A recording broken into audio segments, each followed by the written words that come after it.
दोस्तों, इस seize fire का आप क्या मतलब समझते हो और ये सीज़ फायर कितने दिन चलेगी?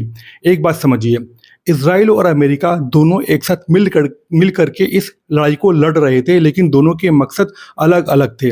जहां अमेरिका का मकसद ईरान में तख्ता पलट करके, सत्ता परिवर्तन करके वहाँ पर एक कठपुतली की सरकार बनाना और वहाँ से वहाँ के जो भी ऑयल और जो गैस के रिसोर्सेज़ हैं, उनके ऊपर कब्ज़ा जमाना था।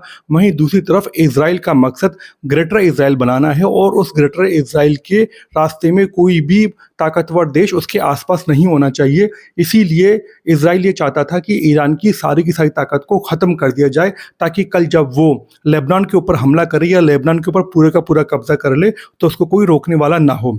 तो इस तरह से इन दोनों के मकसद अलग-अलग थे। सीज़ फायर की इन्फॉर्मेशन आज यानी कि 8 अप्रैल को सुबह आई, जबकि उसके 2-3 घंटे बाद ही इज़राइल ने लेबनान के ऊपर एक मिसाइल से हमला कर दिया।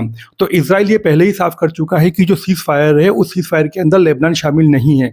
जबकि ईरान ने ये साफ़ कर दिया है कि जो सीज़ फायर है, उस सीज़ फायर के अंदर में उसके जो अलाइज़ हैं, यानी कि जिनको लोग प्रॉक्सी कहते हैं, तो ईरान उनको अपना साथी कहता है। तो ईरान ने साफ़ कर दिया है कि उसके जो साथी हैं, जो उसके अलाइज़ हैं, वो भी इसमें शामिल हैं और उसके साथी चाहे वो हुती हों, हमास हो या फिर हिज़्बुल्लाह हो, जो कि लेबनान है, उनके ऊपर भी हमले नहीं किए जाएँगे।